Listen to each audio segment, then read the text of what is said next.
Ladies and gentlemen, welcome to the Fallout Roundtable. This is a place where diverse individuals discuss various topics from the Fallout universe. Join us, the conversation has already started. Good evening, everyone.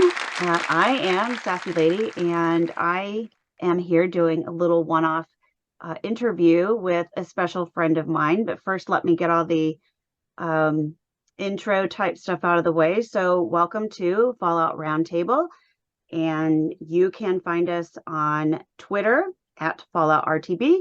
Send me an email, falloutrtb@gmail.com, and you can catch us on YouTube if you want to see our talking heads and our lovely faces and follow along with the voices. You are welcome to do so. Sometimes we look good, sometimes it's fun, but it's always a treat. Anyway, I am here with a very special guest tonight. This is part of our interview series, I guess we're calling it. But I have Dave Chaffins with me here tonight of Radrolls, which is an excellent podcast. If you haven't heard it, please tune in because it's awesome. And I'll let Dave tell you all about it himself. Take it away, Dave. Yeah, I feel like I'm on 60 Minutes. This is the 60 Minutes of the Fallout universe. It's like, welcome to our interview series. I'm like, all right, let me strap myself in here for a minute. That means you're a very important person now when you make hey, I like, this is like a D tier celebrity. I like being a D tier celebrity. I think that's at least C tier. Yeah, maybe one day. Maybe I get some like qualifications or accreditation for that. Yeah.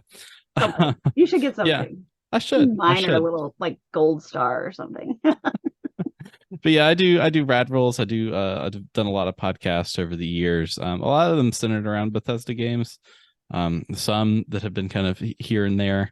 Done a bunch of different projects, but mainly known for the podcasts that I have done in the past. And I am mostly known for listeners of this podcast of playing a small, annoying kid cowboy on the one shot that you all did of your Fallout 2D20. Yes, so if you did catch our Halloween special last year, you did hear him play the most awesome kid cowboy. That was a great part, by the way. It was fun. It was a fun time. I want to bring that back. Yeah, I've saved him. He's always like, when I've come up with ideas for stuff, I'm like, oh, that's a good character. I should include him in something, and they never get to it. So one day it'll show up. He was a great character. He really was. Hey, lady. That was so good. Continue. Tell us about Radrolls. Yeah, sure. How did it begin? Yeah, so I had done a podcast for several years called Vault Boys WV. And we had spent maybe 2 years going into the real history of West Virginia. I have a background in Appalachian studies and decided, hey, I want to do this podcast. And it was before everybody like kind of got in the door. I like to say that it was before Conan O'Brien, before he started podcasting. Yeah. That was me. And so we just decided, okay, here's what the show's going to be. We put it up on SoundCloud and people seem to like that. And so we talked about the real history of West Virginia, went deep into cryptids and a lot of the touristy, trappy kind of places, and deeper into some of the, mixture between that history and fiction that's out there with a lot of those cryptids and a lot of the different stories across West Virginia. So I had done that for several years and went over and decided, okay, well, I've made friends with these other folks, so I want to do this podcast called the Fallout Hub, and pitched the idea to them. And I was like, hey, let's do like just an interview show where we just, we're in the pandemic. Let's do actually, it was right before the pandemic. I'd pitched it to him. I'm like, hey, let's do this show. And they were like, oh, I don't know if we have time. And the pandemic hit. And we're like, oh yeah, we got time. Everybody had time. Right. So I'd done that for I think that lasted for maybe a year and a half or two.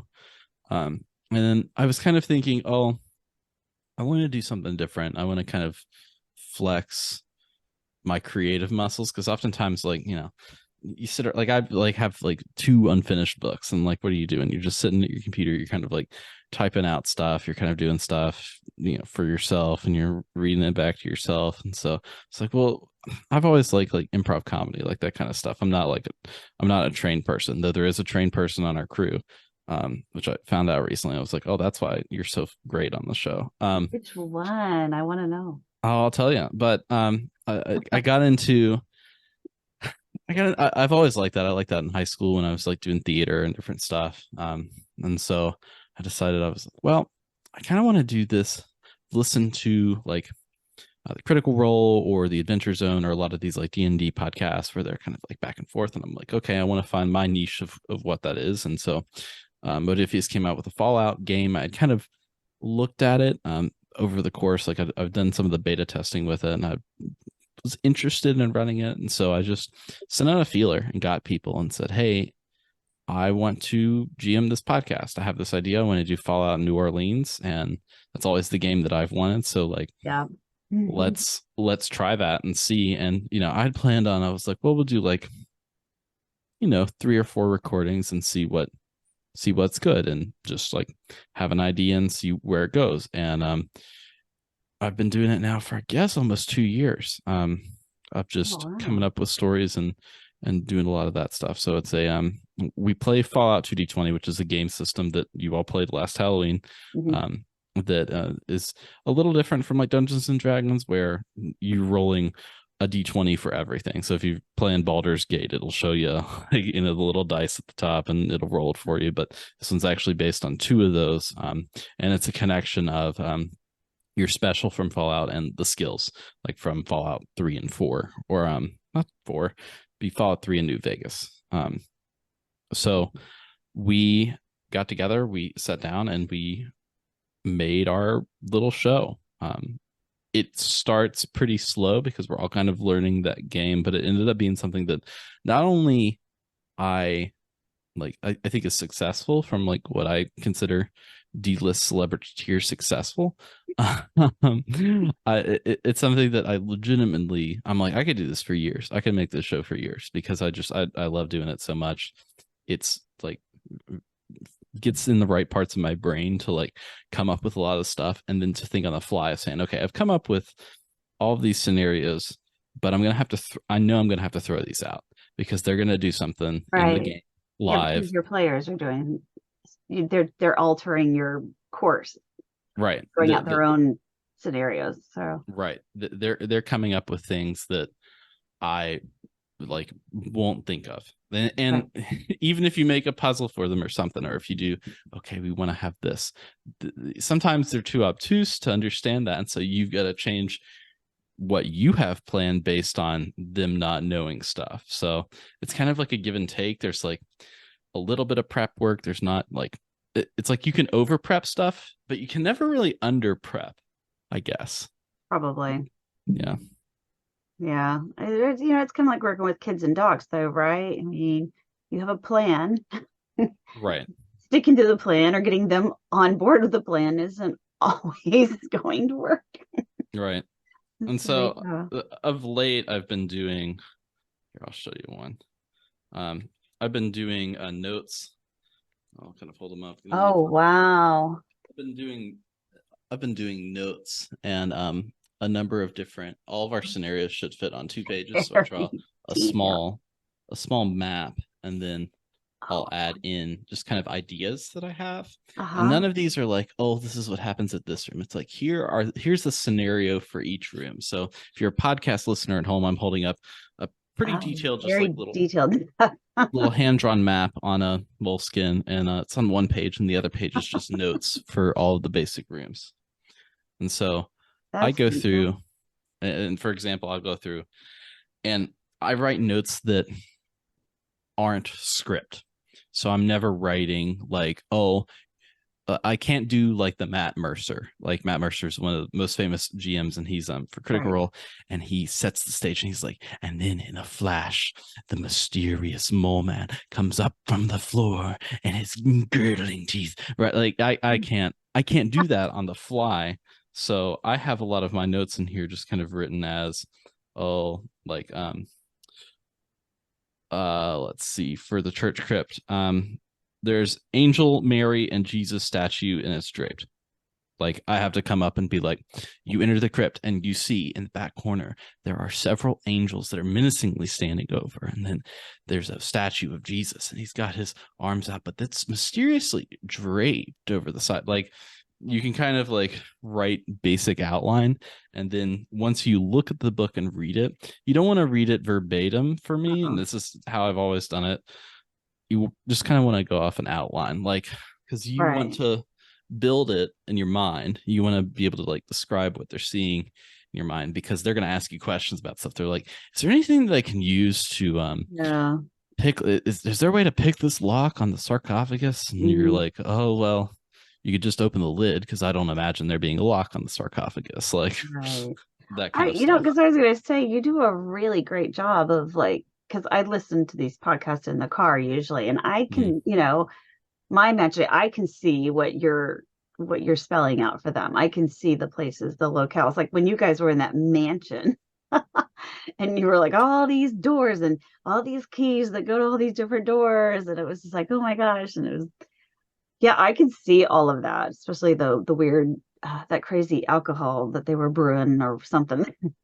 I really liked, there was an episode where what I did, and I'll tell you how I made it, is I literally took the map from Resident Evil 1 and I just cleared every single room. I just took the outline of the house and then I filled it with a bunch of different stuff. And so that and like the way it labyrinths around and the way it like moves, I was like, okay, that's like going to keep people guessing, because they're not going to be able to see this map, but they're going to think, oh, it's this mansion, they're going to make it up. But I'm like, okay, that's actually a really nice way of like laying out certain things and having certain keys. But there are so many rooms in the Resident Evil mansion. There's like 38 rooms. Oh my gosh. So I wrote 38 different rooms for that. And normally nowadays, I don't like an episode arc to go over like 10 to 12 episodes. So I overwrote it. So I had to be like, all right, so this wing over here, it doesn't exist. Yeah, I remember you saying like, we're not going there. Right. I want to go there though. Like, what's behind that door, by the way? But there's a lot of things that like that's a great example of them like kind of like messing with the world. So I made a room where the idea was that there was this family that they were all immortal, and it was like, oh, they did it through different ways. One was immortal because he put his consciousness on books. The other one was immortal because he like put himself in the purest alcohol. Now, this doesn't make sense for any chemistry or pharmacists out there, but he put himself in like the purest alcohol that it just like let his body be in stasis. And so like I have like clues for that, but I'm not expecting them to, my players to come in and be like, oh, my character's kind of rowdy, and so here's a bathtub full of alcohol, and I'm going to dump my head in it. But if you're going to dump your head in like what like scientifically could be pure alcohol, like 200 proof or whatever, it's going to burn like heck. Yeah. So then I'm like, okay, I got to create this like, oh, now there's an issue. This is not something I plan. Now there's something that's going on. And then it's like, okay, well, how do I take those issues that are outside of my plan and make them integral to the story? Because that's the story that the characters are telling. And that's when I'm like, okay, once they start deviating and doing their own stuff, that's when I want to be in mind, keep that. And if you listen to the show, a lot of the like go throughs and a lot of the different things that kind of carry over are actually ideas that they've come up with on the fly or nothing. Because that becomes the fabric of the story that happens. Right. And there's repercussions from that's why. So a lot of reference back to remember when you dunked your head in that alcohol. Exactly. This is the thing that happened. But it's such a great story, and you brought in and one thing that I loved about this was that you were raising money for charity by asking people to send in characters or locales or whatever bits that they wanted to add to the story that they could add. So I put my grandmother in the story. My grandmother, she was Esther, and I wanted her to be a voodoo queen of some sort. So, and I'd known that there was going to be a voodoo queen, but I was like, okay, well, this is the story that I have of like, okay, and if you listen to the podcast, there's like some tumultuous things happening in the city, and so the Voodoo Queen actually takes over it for a time. They never actually have a much of a confrontation with her. I think once that they do, Yeah. but based on when we were ending things, I was like, okay, well, this is a thread that I can leave open and kind of roll with it, because we already had so many characters kind of revolving that I was like, okay, well, this is something that we could maybe come back to at a later date, because what they're doing is interesting. It's interesting to have somebody like doing all those. I think the check that I had them do was like a perception check, because she was using I had them do a perception check effectively. I think it was a perception plus luck, and it was if they felt the tinge of the needle, so they had to be super perceptive to not feel when she would use the voodoo doll to like stab them and puncture them. And that kind of got them in trouble a few times, but they did end up, I think in one episode they ended up going to her bedroom, and I probably have that written down in my book of like what was in her bedroom. I think Wow. somebody she had some shrunken heads that were Of talking. course. So I'm thinking like Disney World, and I think they ended up just like, they were originally going to be like the warning, like the siren of, oh, you're in this person's room, they're going to like shout and whatever. And I Right, think right. one of our characters in Power Armor just like took the heads down and just like stomped them. Sounds like that. Yeah, it does sound like Pep. I'll just finish them. We're fine. Right. So it's interesting like coming into, because I didn't know what my style was of doing this show, because I've done like games for friends or just like sitting around the table, and this is so different from doing that, because not only are you doing game mastering and you're thinking about the rules, and really Jared, who plays Lonnie in the main series, is so good about remembering the rules. He really helps me out a lot of the time, because I'm just like, I'm trying to do the story that I've written, and also I have to be the host of a podcast. Yeah.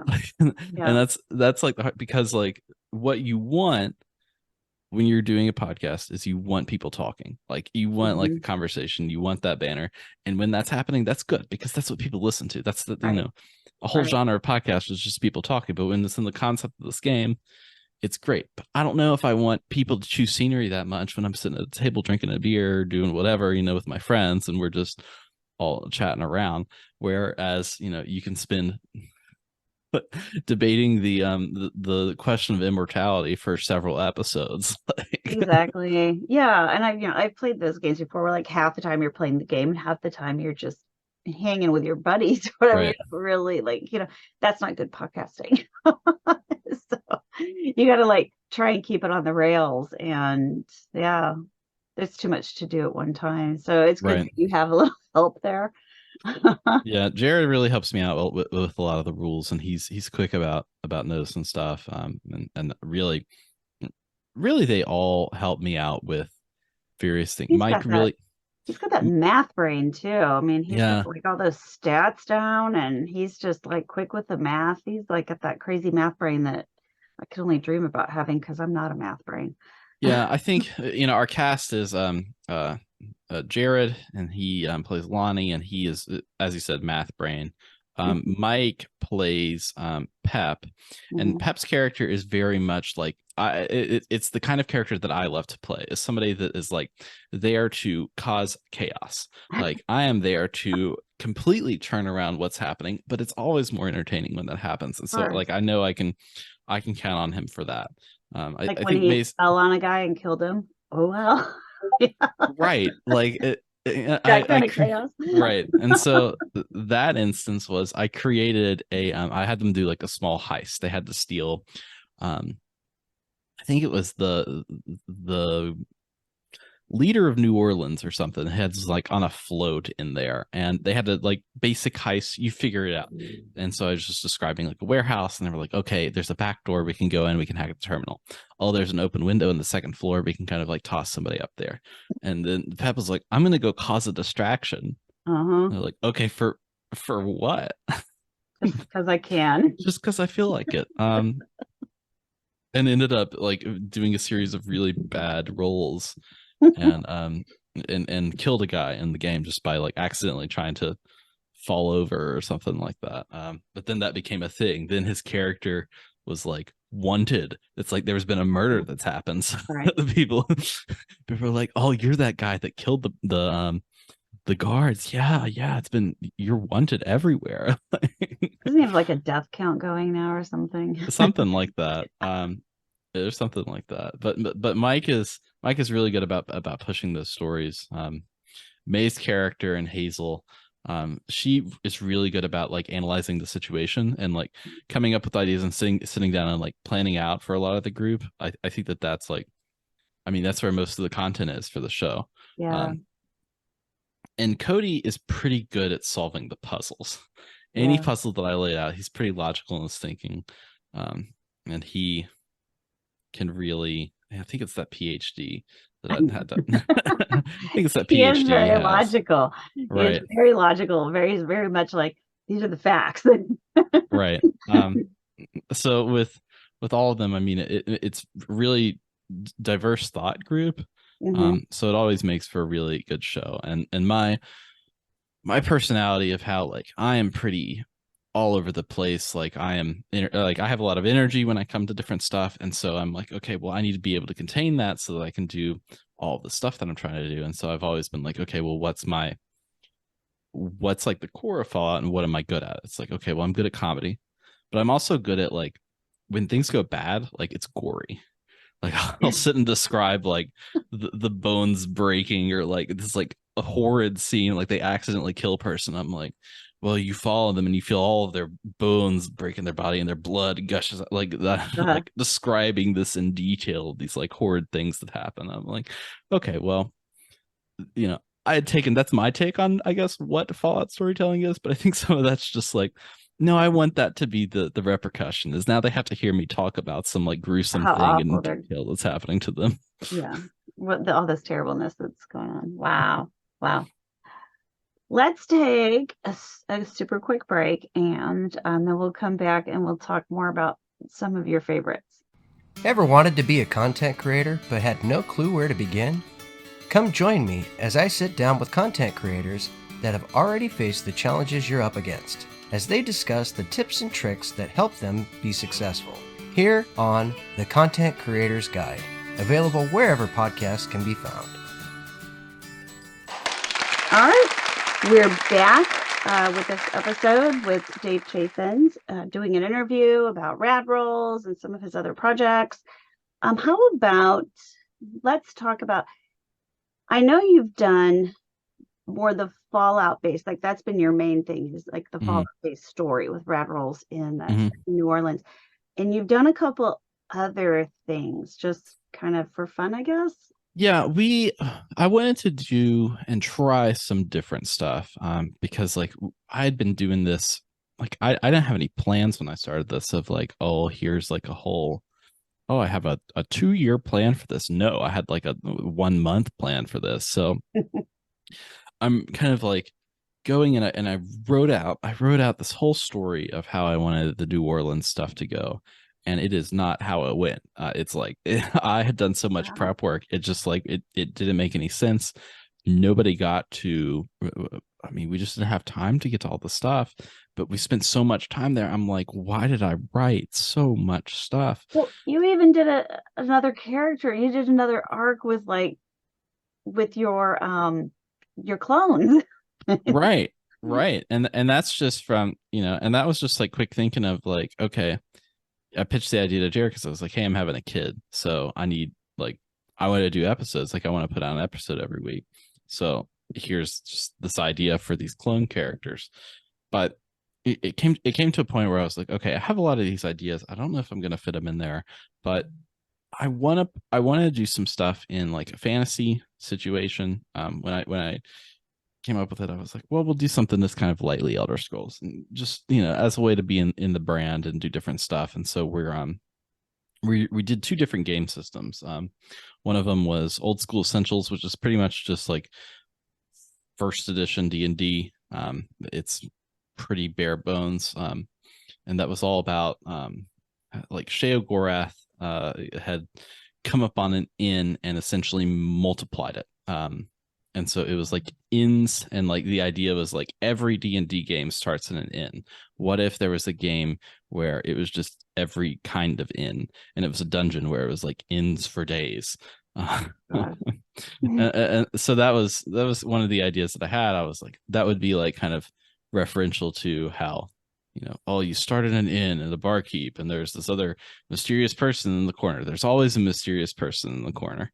Um, so I had gone through that idea of like, okay, well, maybe they go to a meat hall because that's kind of like an inn, and in the what are they? They're not Norse, they're Nords, I guess, or what they're called in Elder Scrolls. So we had done a little bit of that. I had Jared run a session of we came up with an idea to do stuff that coincided with Starfield. Mm-hmm. So that we'd done for the past 6 episodes, where it was kind of like, oh, we're a crew of people, we're on a ghost ship, we're going through, we're trying to figure out what happened, or you're trying to entirely derail the thing, which was me. and now we're doing a second round of Elder Scrolls before our second campaign of Fallout, and so this one is I literally didn't know what to call it other than Mushroom Casino Heist, and it's exactly what you think it is. It's a mushroom casino, and they're doing a heist. Everyone's mushrooms. Well, So everybody's got their own ways to barter. Or... Right, it's Ocean's 11, but if it's fantasy and everybody's really not that great at their thievery jobs. I love that. That's but great. we kind of gone off those two because I was like, well, I want to have them exposed to like some different systems, some different characters, do a few different characters, get some ideas for different stuff. Yeah. I wanted to step out of like what we had made for New Orleans because that felt so Fallouty to me that I was like, okay, I need to freshen up. I'm still working with these old ideas of like me when I made all these ideas before I started recording any of the podcasts. So I'm like, I need to get fresh, think about it in a new way. And so we did Elder Scrolls and Starfield. We're on the second Elder Scrolls session, but I think that's it for our deviations. I think after this Elder Scrolls stuff, we're right back into Fallout, which is timely again. So you said second campaign, is that going to be same character, same location, just new adventure, or are you starting something over from scratch? Or is that a secret? It's not. No. It's not a secret. I told them, I was like, hey, here's, I'm not going to tell you the setup or anything. Hey, here's the setup. We're doing a world building game that's going to be about 4 episodes before the actual thing starts. So that's going to kind of kick it off. We're all collectively doing a bunch of stuff for world building. I'm really excited about that. But I was like, hey, if you want to keep your characters. Otherwise, this is the opportunity if you want to start a new one. And so I think the way I see it now, I think that maybe Pep and Hazel will stay. And I think that, one of the characters ain't around no more. And then another one of the characters, I think was pretty locked into the New Orleans stuff. So I think Cody and Jared's characters are going to be brand new. But it's in that same, this like Fallout universe, but this campaign is more it's more of like our own making, so we're not like trying to be like, oh, we're gonna make this is what our video game wants to be like. Wouldn't Fallout New Orleans be so great? Instead of that, we're saying, okay, what would make for like our Fallout TTRPG setting that's ours. So I guess I can tell you the location of where it's going to be. It's at the very center of America. Like if you look geographically at the very center of America, there is a thing that happens there that you will learn all about. But which is in the state of Kansas, but it is at the geographic center. Oh, wow. Oh, that'll be interesting. Yeah. That should satisfy the people who think that the next Fallout should be in the Midwest, even though I'm like, it's there. Like, you gotta have some interesting, landscape to explore and places to go for your character. But I mean, having been born in Indiana, so like Pep was kind of like character of my own heart because I was born and raised around Indianapolis. Oh yeah. Yeah. So and his whole character and that's why I'm like I had made it so it's like, okay, we can, like, if everybody wants to do new characters, let's all do new characters, but there's stuff that I rounded up for other characters that I didn't round up for other ones, and so Pep's character is a kind of a grease monkey, like a little bit of a hot rod enthusiast, Right. but he comes from essentially like the Amish of car culture, and so like everything is through the lens of car culture. And so Yeah. like they go to a Christmas village and they see like a depiction. I don't say it's, it's a light up baby Jesus that you would find in a nativity, but I describe that it's like, oh, Uh-huh. there's these lights encompassing this little circle, and on the it looks like the face of a baby, and then it's like draped in white cloth, and it's almost like, and it's in the, and he's like, oh, I know this one, yeah, the baby Chrysler, yeah. So like I love that character, and So I, good. I I don't know what he does or what he'll want to do, Yeah.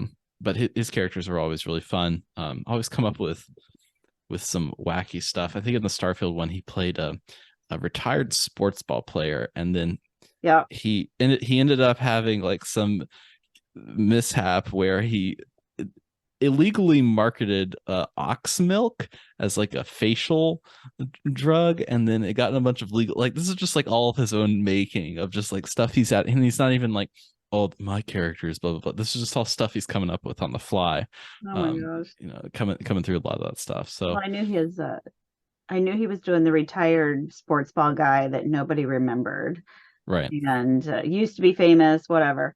And then you had chosen well, you got in a bit of trouble. And he was what? I thought he was mistaken for somebody else or something. um And that was why he I, landed in jail I or think whatever. so. I think so. It's hard to remember. It's funny because how we release episodes, like I've recorded all that maybe in like early August, and now like the last episode released in October, so we're kind of like ahead. So like I'm like, oh, we got our second Elder Scrolls arc, but I'm like, oh, the first episode's already up, because I like to do Like the so many things recordings. have happened since then. Right. I like to do the recordings and have everything kind of lined up before, so that way it's not stressful for me to be like, oh, I gotta really get an episode out. It's all Yeah. kind of lined No up kidding. of where everything is. But That's cool. I think that this next campaign I think is gonna be my favorite.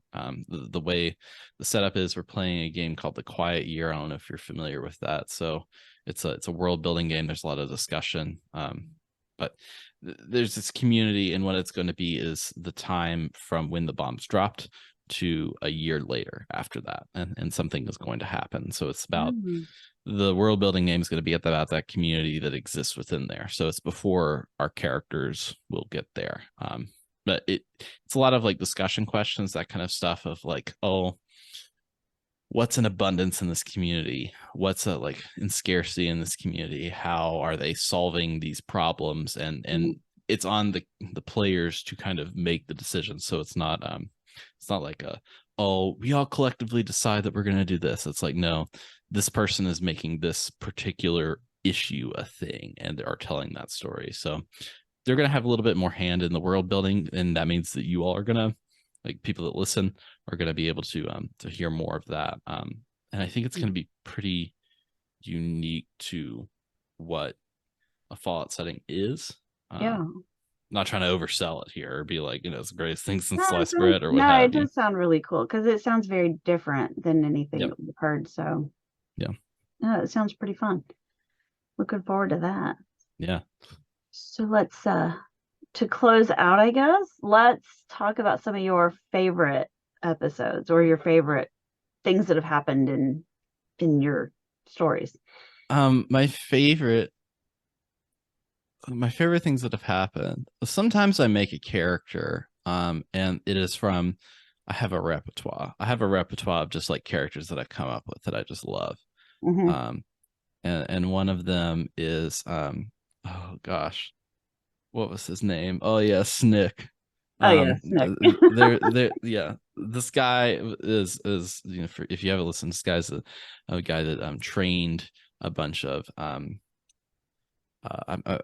coming up with mud crabs. That's what I think of all the time, and I literally say that when I'm talking about the podcast, but they have a different name, the little crabs from Fallout. What are they called? Oh, the Mirelurks. Mirelurks, Yes. Yeah. But those are Mirelurks. little. Yeah, they're like little crab guys. There's the Okay. Mirelurk Queen, and there's the little Little ones, and crab guys there's are absolutely huge. Yeah. yeah. So he trained a bunch of them how to play instruments in a band. Mhm. And that's just the backstory I came up with him. But he's like a guy that's really focused. Like all of my characters that I love are like hyper fixated on something. And so his hyper fixation is trying to start a band and become famous for being in a band.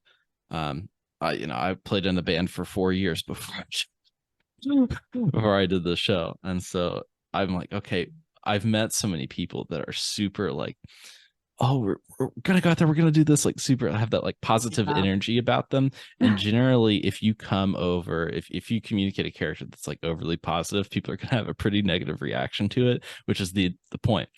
So like, oh, he's so excited. Oh, he's just here to have fun. Oh, you guys, I love being here with you all. It's so great. We're going to get together. We're going to play the trumpets real loud. Oh, there's going to be some trombones too. Like it's that kind of like a Fargo accent that he has that kind of can grate a little bit. But he, my favorite instance was he was in the hotel and he's constantly trying to be with the party, like, oh, I want to be involved in this, I want to be involved in that. And so they came to a point where it's like they're going to go do another thing, and he's like, all right, I'm ready to go, guys. And they have to break it to him that he can't go. So they're trying to do rolls, trying to do skill checks to figure out ways that he can't go. And one of them rolls a very good roll that's like they had done a bunch of different stuff of trying to convince him to not do it, to not go with him. And one of them was like, oh, if you don't go, like, if you go, there's going to be all kinds of these like gator claws everywhere. Like the streets are going to be flooded with gator claws. And they rolled so well that I made him like, that's his fear, is he's like super afraid of gator claws. And so he's like scarred for life. So it's like, here's this character that I made that's supposed to like, it's a canvas for people to use. And then they're coming around and it's like, that's his thing, is he's like scarred for life for gator claws and like wants to get away from New Orleans now for everything. That was one of my favorites was that character, because that's like, I always love what the players add and like what the game unfolds, and it's like, okay, that's now like a core piece of that. I'm trying to think back of episodes that we've recorded. I liked a lot of the Christmas stuff that we did. I really like that because like you draw on experiences. So like for all the New Orleans stuff, I'm drawing on like my trips to New Orleans and the stuff that I did. But the Christmas stuff, I drew on like Colonial Williamsburg. Like it's like super like everything is like super Christmassy, and you go in and there's like the fudge shop and you kind of like smell it, and like, oh, you go in the Christmas ornament store. Why is there a Christmas ornament store everywhere in the South? I don't know. I don't know why north too. Don't worry. I know, but it's like I'm at Hilton Head Beach and there's Christmas ornament shops. Like, come on. I was just thinking of St. Augustine. Yes, a really big one. Right. It's like, okay, like, a Spirit of Halloween pops up for its time and then it goes away, but we're not hanging around being like, here's your Halloween costume in the store. Christmas gets year round. Right. That's my thing. You could probably use Spirit of Halloween year round sometimes, a little cosplay. So that one was 4 buildings, and I had just like come up. I was like, here's 4 buildings. Here's the Central Plaza, and all of the characters like had so much development during that because they took parts and pieces of it and kind of made it about themselves, and like had some like interactions with characters from the past. Did a lot of stuff that culminated in a battle where they were like fighting essentially this like Darth Vader-esque character. Yeah. But it was a Brotherhood of Steel Paladin, and that were trying to deal with a vertibird that was shooting them at the same time. So like all of this character growth, and it like builds to that battle. I was like, that was so good. I don't know if I can do an ending that's that good for the for the campaign, because it was that was an insane battle. Right. Everything was on fire. Tree was on fire. The buildings were on fire. Everybody was on fire. It was bad. Yes. Like, whew.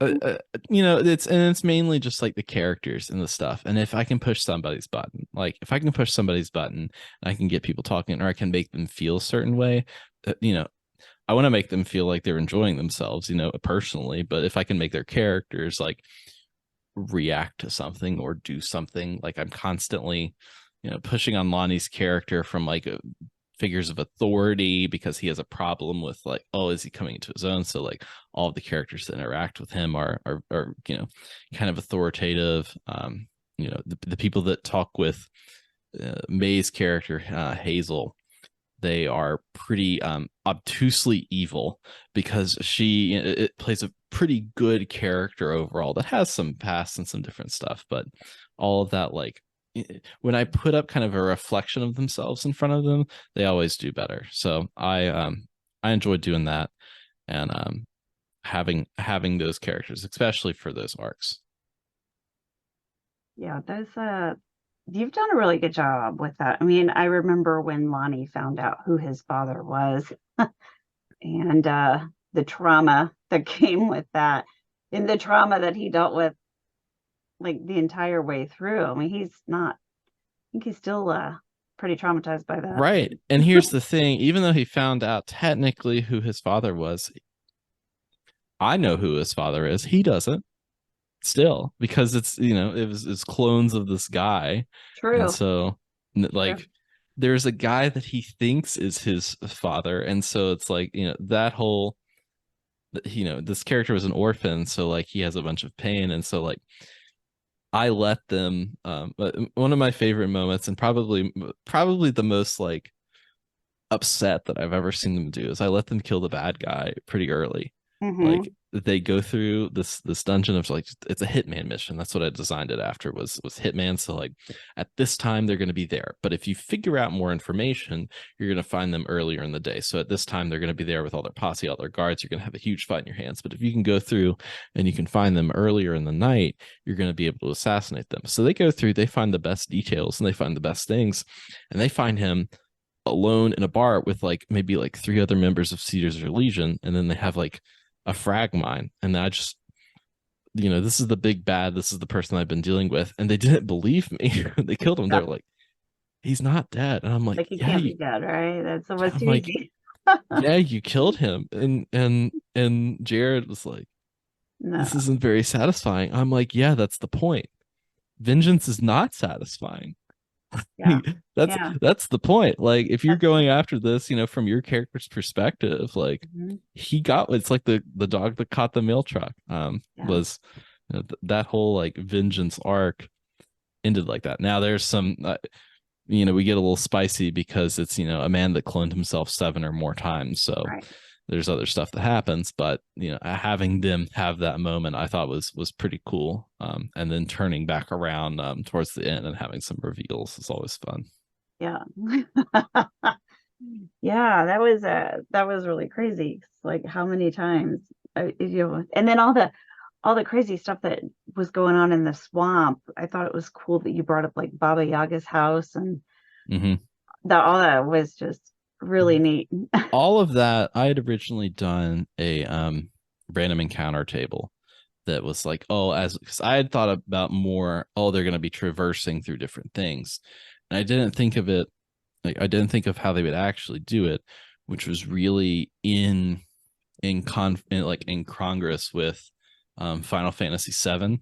I don't know if you're familiar with that, but a little bit, yeah. So the whole first part of the game all takes place in a city, and they're just like going around the city, and then the second half they're all out doing stuff. And so I'm like, okay, well that makes more sense, because like you're gonna want to hang out in the city. The first place you're gonna want to go, you're gonna want to go to the shiny object. Yeah. You're gonna want to do the things.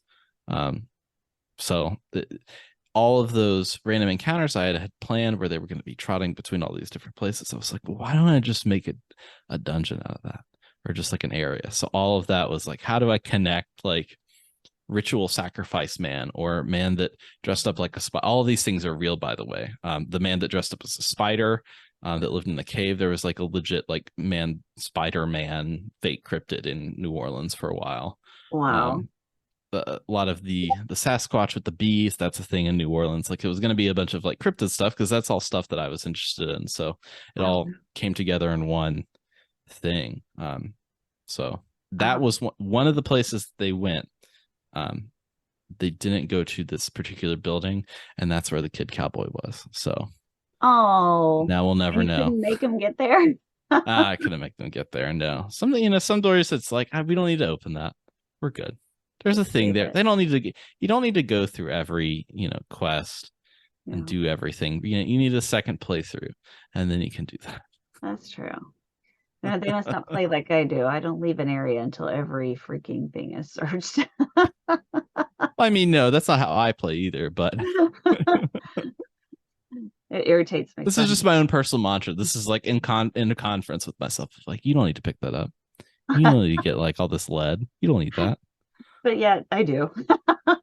Right. I don't need it, but I'm getting it anyway. It's like Starfield right now. It's like so bad because they're like, don't play like Fallout. I'm playing like Fallout. I'm picking up everything. I can't move. I can't breathe. It's so bad. But I don't regret it. Yes. The other show that I do, the Starfield Lorecast, I've talked about this with Tom before. I get on the ship and it's almost like I let my belt off, and just like all of the weapons and all the things, they're not in a container. They just fly out on the floor. Your cargo hold is not big enough to hold not 25 grindles or whatever. Empty space. Right. What are you gonna do with it? Right. And everybody just kicks it around, and you're like, it's fine. It's fine. When you come home from a long day, maybe you're coming home on a Friday and you bringing back all of your lunch supplies. You've got your like work backpack or whatever to bring home stuff for the weekend. You've got like all the kids' stuff. You got like the dirty clothes from whatever, and you come in the door and you just throw it all down. Dump it. Exactly. Dump it. Just like those 8 spacesuits and those 14 helmets and those 5 boost packs and all those resources. Yes. And then it's a physics problem, because then you drop the wrong thing and it's too heavy and then things go flying. Yeah. Oh, well. Figure it out. You just start picking things back up again until it's all right in the world. Yes. My thing was I forgot to put my spacesuit back on, and went outside the ship and was like, it's telling me you can't breathe. And I was like, oh, I'm sorry. Spaceship integrity. Let me get back inside. Pardon me. Yes, it's not a good idea to be out here without it. It was bad. So, that aside, it's funny because it's different from like Fallout. I'm just constantly. I'm kind of like the Hulk in Avengers. It's like, oh, my secret. I'm always angry. I'm always over encumbered in Fallout because you see, here's the thing. I don't mind a hiker's pace. Yeah, I don't mind it. Yeah. I don't have to be like. And when you have to walk everywhere, you find more things. Right. Exactly. More of the land, but you can't walk from planet to planet, so that's a problem. Right. The fast travel, you got to be able to have all your stuff down, but yeah, the differences. it is. It's like the same game but different. Mm-hmm. So it's kind of cool. But that's the way they all are. But it's cool. And I'm glad that you guys did a storyline following that, because that was fun to listen to, especially since Starfield had just launched.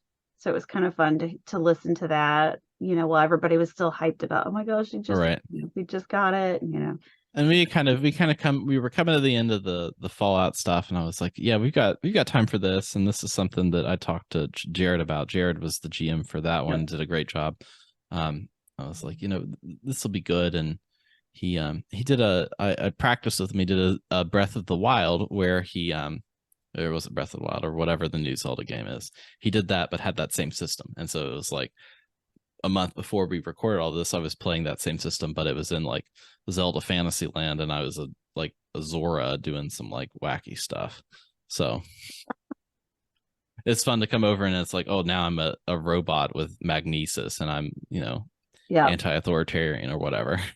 Well, it sounds really fun. So if you guys ever need somebody, I'm down. Yeah.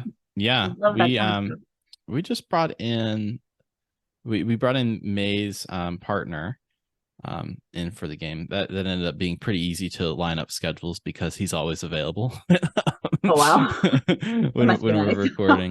But yeah, for sure. We'd love you were one of the first people that had us on to do something, so we're keeping you all in mind for different stuff. I want to do, the problem is this time, like I want to do more one shots, sometime I'd like to do a few things in like 76, like in that universe, because I think that's kind of cool. And I'd had some ideas for that. So maybe I think eventually sometime we'll get together and we'll do some stuff.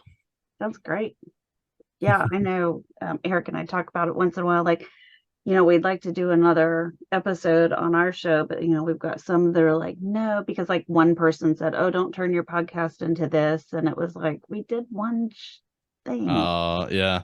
One person had a comment. Now it's like, oh, nobody wants that. And it's like, because one person said something.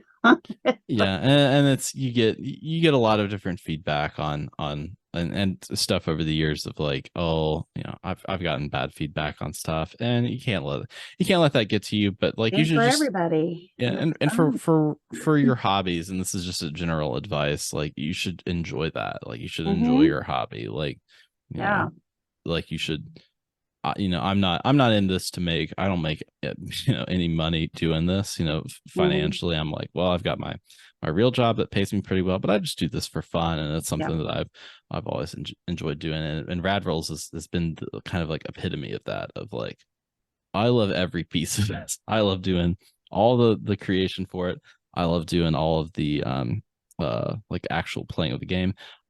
Frankly, I enjoy the editing for it, which is rare because I hate editing. Wow, no kidding. Yeah.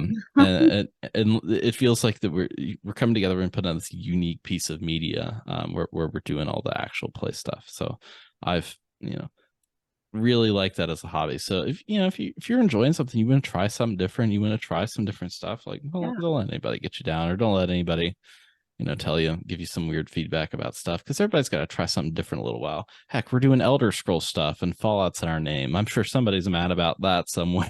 So. Yeah, I mean, that's what I thought. I was like, ooh, that's a big because it's a kind of big departure for what you were doing, but like it's still Bethesda, so why not? Yeah, it's still fun, and we needed I needed a little bit of a break from doing stuff, and now it's like I've done that for a little bit, and I'm like, you do something different for a little bit, and you feel more refreshed about the thing that you're. That's the way I looked at it too. Is like, this is just something fun to do for a minute, and then we go back to whatever, and that's the way I looked at it. It was just something fun that we wanted to do, that we did, and we did it, and we loved it, and you expose yourself to something different, and then you think, oh, that's pieces and parts of this that I liked about that I could incorporate into, oh, maybe it's the banter of this, I could incorporate that into something else. Just like, I like to think that Fallout isn't post-apocalyptic, it's just American fantasy with radiation. It's fantasy, but the magic isn't mana, it's just radiation. Yeah, exactly. That's it. Well, that's a good way to end the interview, I guess. So tell us where we can find you. Yeah, you can find Radrolls everywhere on podcast services, YouTube. It's at Radrolls on all services. We have some social media accounts. Most of those are just like clips of the different stuff. You can see some of the general banner. We release episodes every Friday. If you want to find me, I am some of the media I'm on like once a month. I'll check it. I'm at Dave Chafin's. And then I do another show that's weekly called the Starfield Lorecast. That's every Friday too, I think, that we put those out. That's been doing really well. It's been I don't know if you're familiar with Tom Robots Radio. as he's like the Lorecast branding genius. So I've been doing that with him. That's been really fun. You can check that out everywhere. We're doing Starfield Lorecast. I think this week we're doing like Terramorphs for Halloween, which is pretty fun. Ooh. Extra spooky.